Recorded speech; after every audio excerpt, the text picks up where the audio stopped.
Of all the subjects that stir the imagination, this has to be one of the major ones: financial independence. Freedom from financial concerns. Owning the financial resources that give you the means to really do what you want to do, to make your life all that you want it to be. We don't have time to go through all the interesting ideas that have been written and discussed on the subject of financial wealth, but I will offer you a few major ideas that have really made a difference in my life, financially and otherwise. Mr. Shoaff said to me that he thought it was a worthy goal to become financially independent for three major reasons. First, with money no longer a time-consuming consideration, I could then begin devoting heavy time to all the other dimensions of my life. Second, he suggested I become financially independent because it would tremendously increase my ability to help others. Only from positions of strength, including financial strength, can we help someone else. Finally, and most important, he said, I believe it is worthwhile to become financially independent for the sake of developing the person you must become to achieve that goal. What a major secret he taught me. Set a goal to entice you to become the person it takes to achieve it. Reaching the goal is the lesser value. The primary value lies in the person you become by reaching it. You see, it's not the $1 million that's most important. It's what you must do and become in order to be a millionaire. We're all aware that many people feel that we must be careful of focusing on money or affluence or abundance, that in it or in the pursuit of it there is danger. We often hear quoted from the Bible, the love of money is the root of all evil. And I do agree. If you make money your love, and you pursue affluence to the exclusion of or at the expense of other values of life, you have lost, not won. However, let us consider this question. If you could do better, should you? That's not a bad question. In the time allotted to labor, in the time given to economics, care for family, success, achievement, productivity, the creation of value, the development of skills and creativity, if you could do better, should you? I think that one of the greatest satisfactions of living life to the fullest is doing the best you can with whatever you have. Doing less than your best has ways of eroding the psyche. We seem to be creatures of enterprise. Surely it is the reason for the seasons. The soil and the sun and the rain and the seed all say, "What can you do with us?" The seasons say, "Do you have the genius to make something unique of us?" Life says, "Here's the raw material. What splendid things can you produce from all there is?" So, go for high productivity, the full employment of your genius, the full development of your potential in all areas of your life, including earning money. That is the essence of life. Truly sophisticated people know it isn't the amount that counts. It's doing all that you can with all you've got that counts. With that background, let me recommend a book for you to read. The title is The Richest Man in Babylon by George Clason. Perhaps you've already read it. I would suggest that you read it again. It's just a small book. You can read it in one evening. I call it the appetizer for the full discourse on the subject of financial independence. Now, let me give you the major theme of the book. The major theme is that what you do with what you have is more important than what you have. What you do with what you get is more important than what you get. What we do with what we have says so much about us. It reveals our philosophy of life, our attitude, what we know, and what we think, and the makeup of our character. It is a reflection of what is going on inside of our head and within our value system and decision-making process. It also reveals our ability to weigh and to perceive. The outer is always a reflection of the inner. It is an indication, a reading, a revealing. It speaks, it tells, it shows. Remember that key phrase I gave you earlier? Everything is symptomatic of something, and it is symptomatic of something right or something wrong.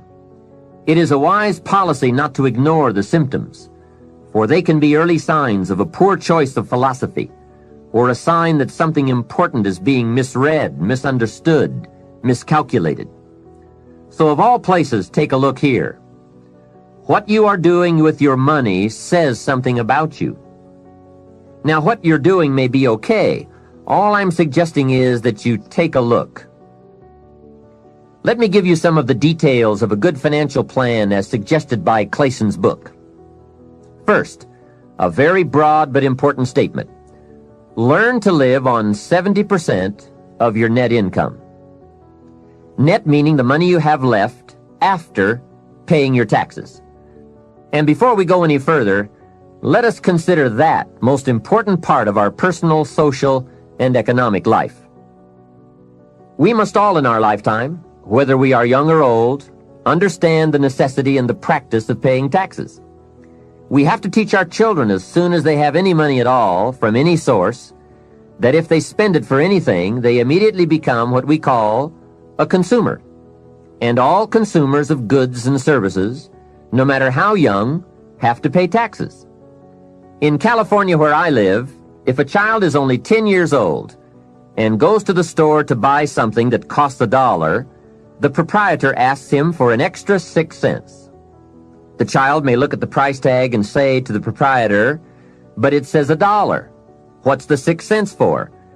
And what a great time to teach the necessity for everybody to pay taxes, even at age 10. So a full explanation is due. If you're going to take 6 cents off a kid, you've got to tell him where it goes. After all, it is his 6 cents. He could well ask the proprietor, "Do you keep it?" The proprietor, of course, would explain that it's for taxes, that he doesn't get to keep it, that he merely collects it. The next obvious questions are, who gets it? And what is it used for? And with these very intelligent questions come some very important answers. To the child we explain, since we all have decided to live together, we call ourselves a society. And for that society to function, there are some things we cannot individually do for ourselves. We cannot each build a piece of the street. The machinery would be too expensive, and it would take too long to learn how to use it and then to do it. So we have a government, and government is people we have put to work doing those things for us as a community that we cannot do for ourselves. The streets, the sidewalks, the police, all of this must be paid for. So we have agreed to take some of the money when all of us buy something and give it to the government so that it can do things for us. This is such an important subject. Kids have to learn it. We all have to learn it. We then move up to federal taxes and all that those tax dollars are meant to do. Here's a pretty good way to explain federal taxes. I call paying taxes the care and feeding of the goose that lays the golden eggs. It is so very important to feed the goose, not abuse the goose, not tear off a wing of the goose, but to feed and care for it. You might say, well, yes, but the goose eats too much. Hey, that's probably true. But remember, just about every appetite eats too much. Don't we all eat too much? Let not one appetite accuse another. If you step on the scales and you're 10 pounds heavy, you've got to say, yes, me and the government are about 10 pounds heavy. Looks like we both eat too much. Remember, every appetite must be disciplined. Yours, mine, and the government's. We could all use a diet. Mr. Schoaf did give me a very great service when he taught me how to be a happy taxpayer. Now, I must admit it took a while, but I did finally become a happy taxpayer. Part of it was understanding what tax dollars were for, and that it is right for everyone to pay his fair share. I finally decided I didn't mind picking up my share of the tab for the radar. It's so necessary for our safety as a country to keep the international bullies away. Some people say, why bother with all that expensive equipment? After all, they won't come over here. Obviously, they haven't read their history books. Someone else says, I'm not picking up any part of the radar. Well, then I would suggest you go where they don't have any radar. If you are going to enjoy the benefits, then you have to pay your share. Jesus, the master teacher, gave some very clear advice one day when he said, pay Caesar first. Caesar meaning the government and taxes. Hey, that's pretty clear. Pay Caesar first. And for some unique reason, he didn't see fit to criticize Caesar. He just said, pay.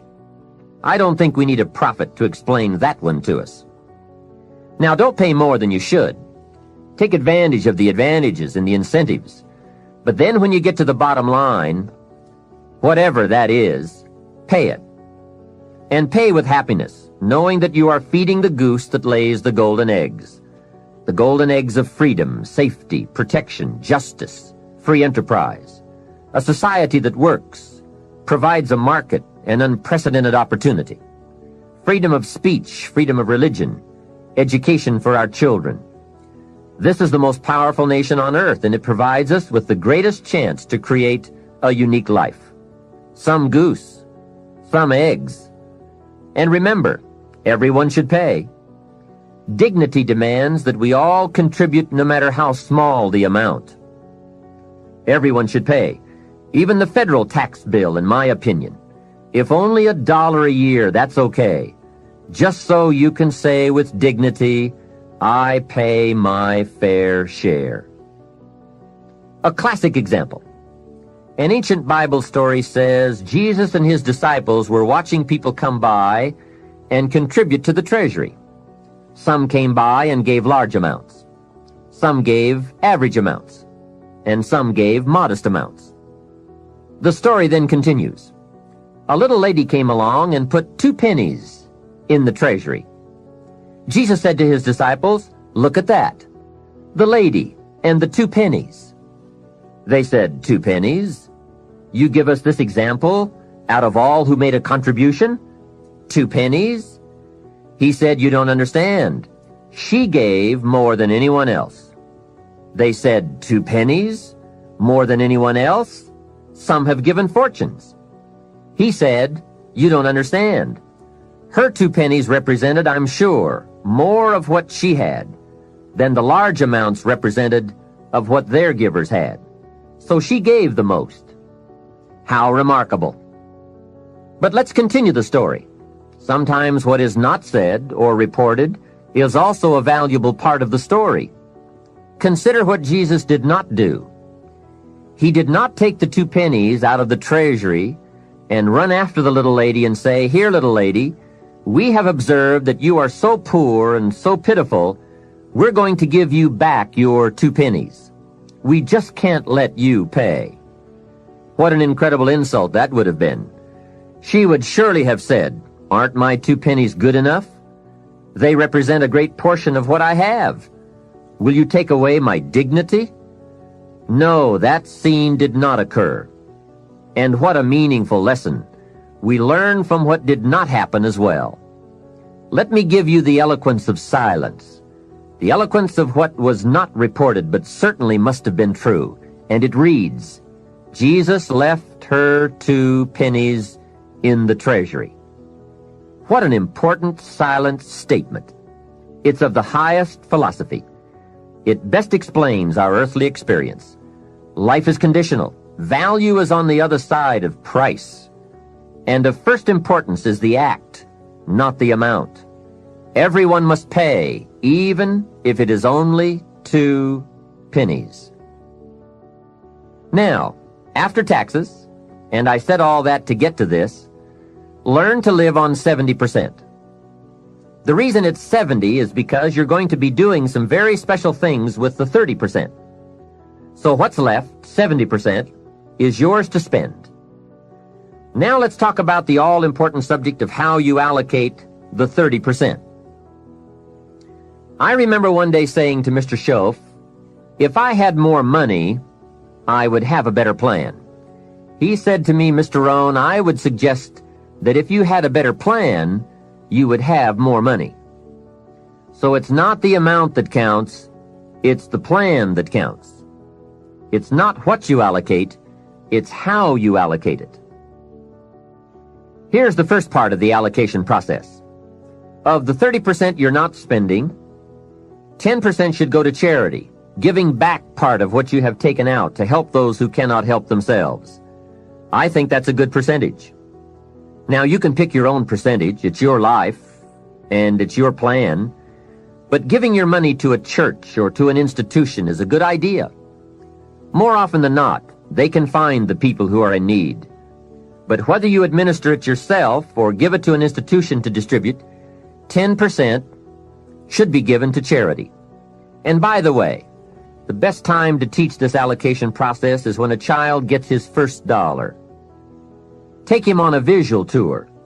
There's nothing better than visual to illustrate what you're trying to teach. Take him to where some very unfortunate people live who cannot take care of themselves. Kids have big hearts. If they see the problem, they won't have any trouble giving a dime out of every dollar. And one more thing. The time to start this is when the amounts are small. It's pretty easy to flip a dime out of a dollar, and it's a little more difficult to give away 100,000 out of 1,000,000. You say, oh, if I had 1,000,000, I'd give 100,000. I'm not so sure. That's a lot of money. Best we start you early, so you will have the habit before the big money comes your way. Now, here is what to do with the next 10%. Set aside 10% for capital you manage. That is, capital you find ways to utilize. Do some buying and selling yourself. Buy something, fix it, and sell it. Engage in commerce, even if it's only a part-time venture. Your home is a major capital project. In my opinion, we should all engage in capitalism in this country. Here, we believe capital belongs in the hands of the people. Communism teaches that capital belongs in the hands of the state. That's a great difference in ideology. I guess communism feels that humans are too dumb and stupid to know what to do with capital, so it should all be given to the state. Let the state run everything, and let the people meekly show up for their work assignments. In our country, we believe the genius to know what to do with capital resides in the populace, the people, the genius to come up with ideas for goods and services brought to the marketplace. It has built a dynamic enterprise known as capitalism and has created opportunities in abundance. And again, remember this thought. The best time to teach capitalism is when a child is old enough to be stimulated by ideas for goods and services. Kids learn the concept of performing services in exchange for capital early, right? They mow the lawn, help in the house, earn an allowance. But take it a step beyond that, as soon as possible. They will pick it up fast. Kids ought to have 2 bicycles, one to ride and one to rent. It doesn't take much to be in business. It doesn't take $1 million. And the same business principles apply whether it is a bicycle business or General Motors. Show kids how to buy a bottle of soap for $2 and sell it for $3. Right in the neighborhood. It's called capitalism in action. Profits, products, and services brought to the marketplace. It is most exciting once you understand the mechanics and the dynamics. It's the stuff of which fortunes are made. And teach kids the advantage of being kids. Some people will buy from you just because you're little. So you must get on with it. You won't be little forever. So Johnny goes a few doors down from your home in the neighborhood and knocks on a door. Mrs. Jones answers, and Johnny says, Mrs. Jones, I have this bottle of soap. It is the best there is. My mother uses it, and lots of people I know wouldn't use anything else. You should really have some. It only costs $3, and I'm your neighbor, so I can take care of you. And besides, I'm little. There, isn't that simple? Commerce in action. Capitalism at its foundation. You see, the only danger in capitalism is if capital gets in the hands of too few people. As long as it is in the hands of the many, it is a dynamic force for profitable and exciting enterprise. Back to our story. Mrs. Jones says, Johnny, I appreciate your coming by, and I think your product is unique, but really, to be honest with you, I have plenty of soap. Johnny says, let me come in and check. Hey, kids know how to overcome objections. They have been mastering that skill all their lives. Johnny knows how to get in the door. Mrs. Jones says, you've got me. I'll be a customer. Now, when he comes home, you must get ready to teach all the other principles of enterprise and successful living. The two should go together. First, Johnny says, I've got $3 to spend, and you point out the obvious. If you spend all $3, you will be out of business. He says, I can see that. Then you explain, you must set aside $2 to invest in another bottle of soap. You can't spend your capital. Capital must be carefully preserved. What would you think of a farmer who ate his seed corn? Dumb farmer, right? So capital must be defended. It is your only chance for another harvest. Now here's another thought for your notes. Make sure you turn part of your income into capital.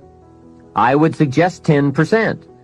And use that 10% yourself to give your own skill a chance to do something remarkable in the marketplace. No telling what genius lies, unused, waiting for the spark of opportunity. It is part of the path of fortune. Use this thought. Why not work full-time on your job and part-time on your fortune? You can, you know. It's up to you.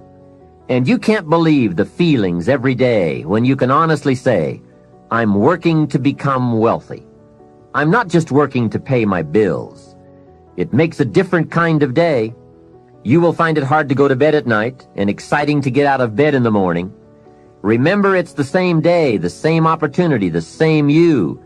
But it is a greatly different life working to become wealthy or working to get by.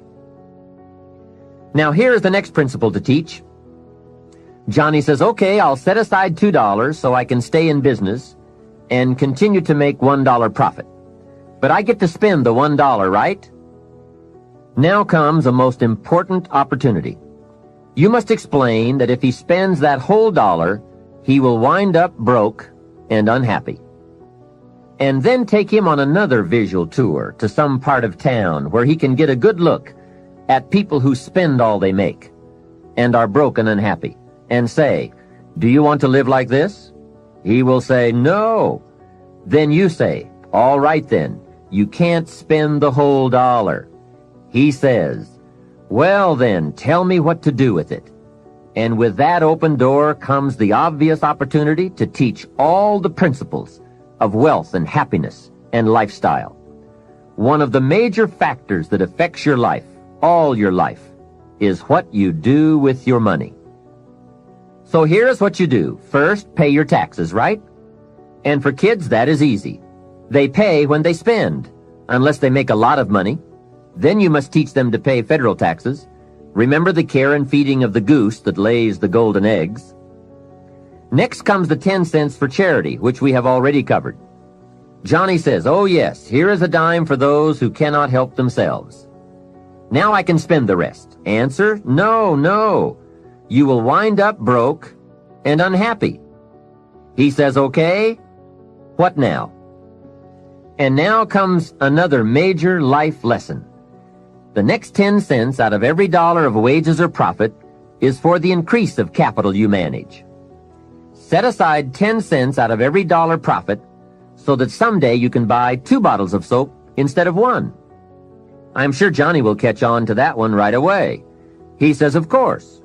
If you buy 2 bottles instead of 1, you save yourself a trip. How clever. And the next point you teach is that some companies will sell you 2 bottles cheaper than if you buy just 1 bottle at a time. They sell you 1 bottle for $2 and 2 bottles for $3.80. Johnny says, wow, then when I sell it, I can make even more money. How clever. It's true, everybody benefits from the increase of capital. The company gets to sell 2 bottles at one time. You save a trip and some costs, and you can keep some of the saving or pass along some of it to Mrs. Jones, your customer. Let's review so far.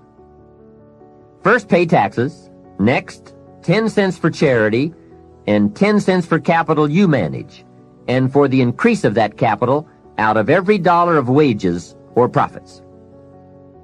Now, here's the third 10 cents from every dollar, and that is capital you provide. Take 10 cents out of every dollar and put it in a financial institution. And now we have come to a major benefit for all of us if you bring this 10% of your earnings to the marketplace. You see, some projects in our society need more capital than one person can provide. So we have a system whereby all of us can loan or invest our money in capital provided, so that large businesses can be built to provide more jobs and products and service and help create an even more dynamic society. So 10 cents out of every dollar should go into a savings account. I really prefer to call it an investment account because, and kids will love this, they pay you for the use of your money. You can get back the money you loaned, and you will have more profit from what you are paid for the use of your money. And be sure that you teach this, that if kids start this program from whatever they earn on a job, or in engaging in enterprise, or both, while they are in their teens, by the time they are 40, they will be wealthy enough to be able to do what they want to do the rest of their lives, instead of all their lives doing what they have to do. Now, from your teenage years, it could take a much shorter period of time to become financially independent, depending on what ideas and opportunities you take advantage of. Mrs. Fields developed a new chocolate chip cookie and became a millionaire before she was 30. Mrs. Fields chocolate chip cookies. What an example of capital in the hands of the people, not in the hands of the state. A 10-year-old takes $1, searches around the community and finds a broken, abandoned wagon, pays $1 for it, brings it home, cleans it up, sands off the rust, paints it till it's shiny and new, straightens out the wheel, and sells the like-new wagon for $11. You ask, does a 10-year-old deserve $10 profit? And the answer is, of course. Society now has a mended wagon. And that's what it's all about. Find something and leave it better than you found it. Create a value. Build an equity. It's how we build this most dynamic society called America. And everyone can contribute. Everyone can bring some value to the marketplace. We can all be students of capital, profit, equity, and value. We can all engage in enterprise. We can all participate in the disciplines that bring wealth of lifestyle and treasure. All of us and our children can build